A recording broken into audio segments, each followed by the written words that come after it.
exciting times. And this guy commits tomorrow live, announced, 25 minutes ago, that he's going to commit live on the Pat McAfee show, which I think is the first time a commitment has done that. And he has, that type of pedigree to be able to do that. Tyler Atkinson will commit tomorrow between the 4 schools of Oregon, Clemson, Texas, and Georgia. Texas and Georgia neck and neck, in my opinion. And before we got on here, literally 3 minutes before, Steve Wiltfong did put in a crystal ball for Texas. To me, that doesn't mean anything until, if that crystal ball would have came in 2 minutes before he decides to commit, I would have been all over it. I would have said, yeah, he's going to Texas. There's another 8 to 12 hours where this may mean nothing, Gerald. Yeah, it's going to be interesting. There's a lot of smoke for Tyler Atkinson coming to Texas. I think 247 had a couple of guys put in predictions as well for him to Texas. So the smoke is starting to gather for him coming to Texas. And I think that's a big win for the Longhorns. But just talk about him as a prospect.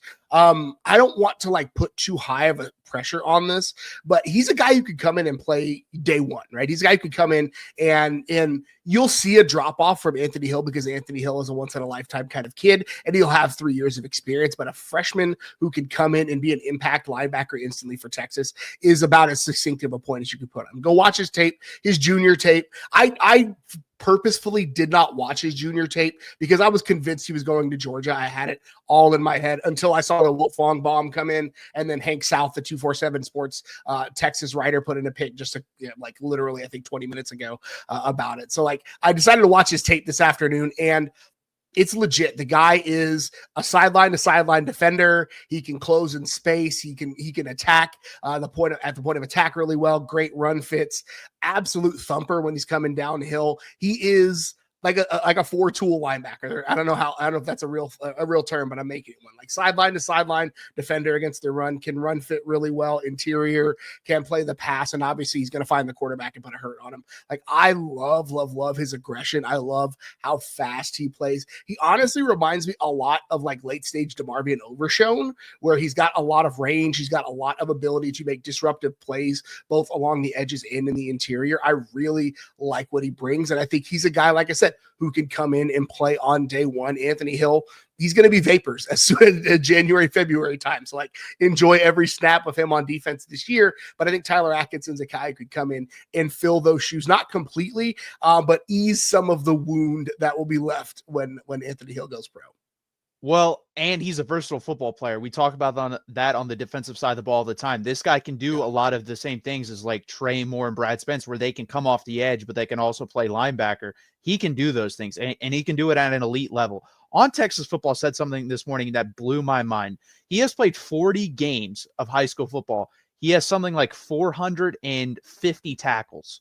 Think about that real quick. That's absurd to be able to do that. And he's only played really 2.5 years in varsity. So, I mean, it's ridiculous that he's this good already. This is legitimate.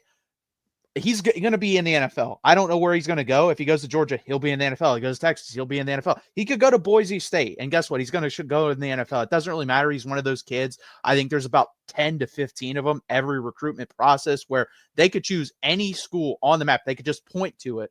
And if they go there, they're going to be in the NFL. And he's one of those guys. So if you can get one of those guys, you go all in. And I think that's what Texas has done.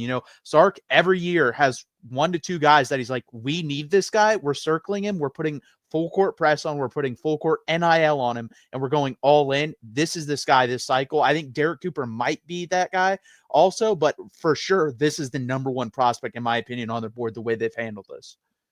Yeah, and you and I have said it on this channel. We said it after the Felix Ojo thing happened. When Texas and I'll just say it, a lot of the conversation around this has been NIL and Texas's or whoever's ability to meet the price tag. And we've said it before, and anybody that knows what they're talking about would say the same thing.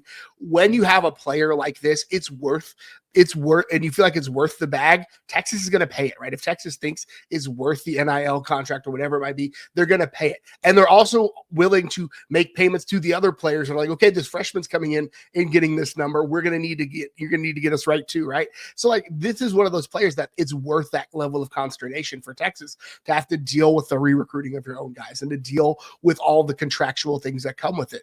When Texas wants, when there's a player that Texas feels like it has to have, and there's a price tag attached to it, I don't feel like Texas is going to lose those. Again, the Felix Ojo thing, we've talked about it before, and I'm not going to relitigate it, but like Texas wasn't willing to pay that price tag for a guy who's going to sit for 2 years, right? Tyler Atkinson is going to come in and play next year. Texas is willing to pay that price tag for that kind of kid.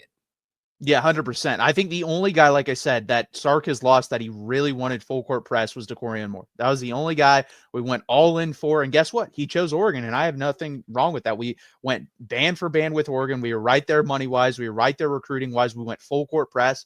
He just didn't want to come to Texas, and that's fine. But everyone else that Sark's been like full court press, all NIL on the table. We need you. We want you. You're going to play right away. We've gotten Anthony Hill is one of those guys. Colin Simmons is one of those guys. Arch Manning is one of those guys. We've gotten those guys, and clearly that is Tyler Atkinson, and I completely agree.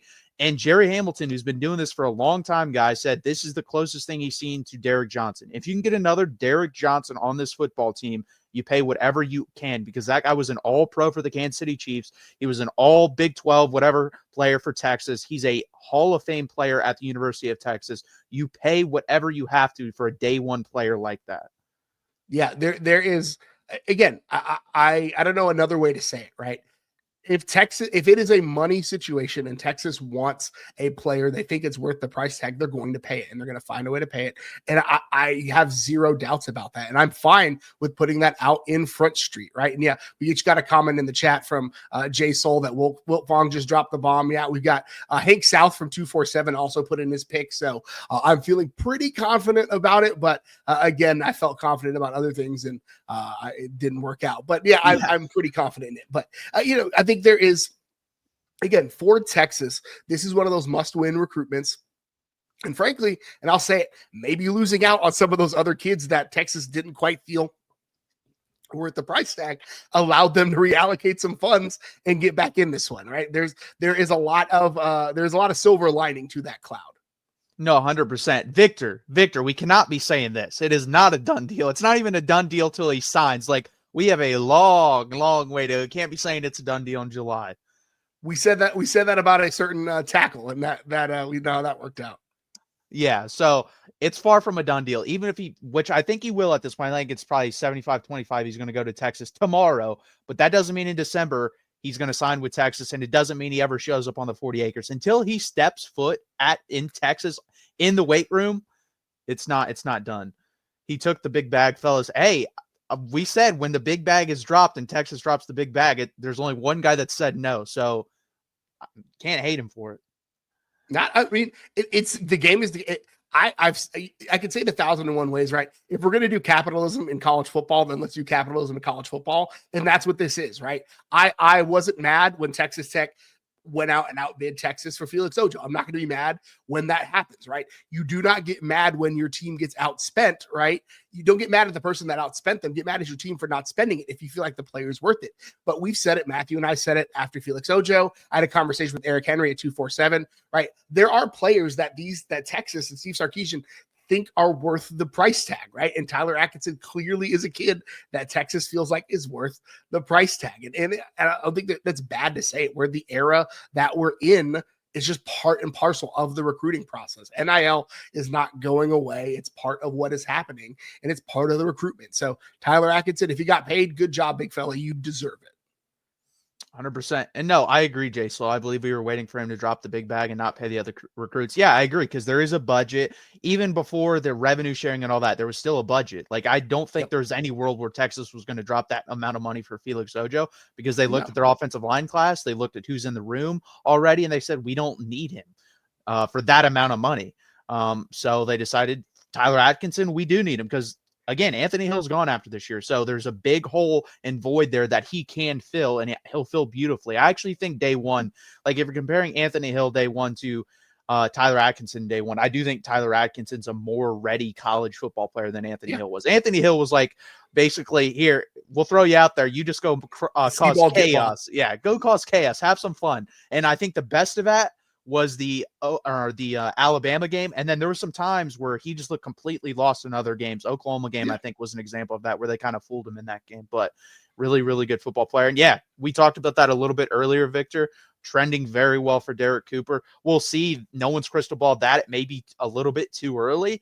And there's four teams are going hot and heavy right now for Derek Cooper. There's really only one other team that was all in on Tyler Atkinson, and that was Georgia. And they may have some money drying up because they're killing it right now. They're getting everyone under the sun. I mean, James Johnson went there. They've had a couple other guys get there. So it's going to be very interesting. Again, guys, please hit that like button. Please subscribe down below. It really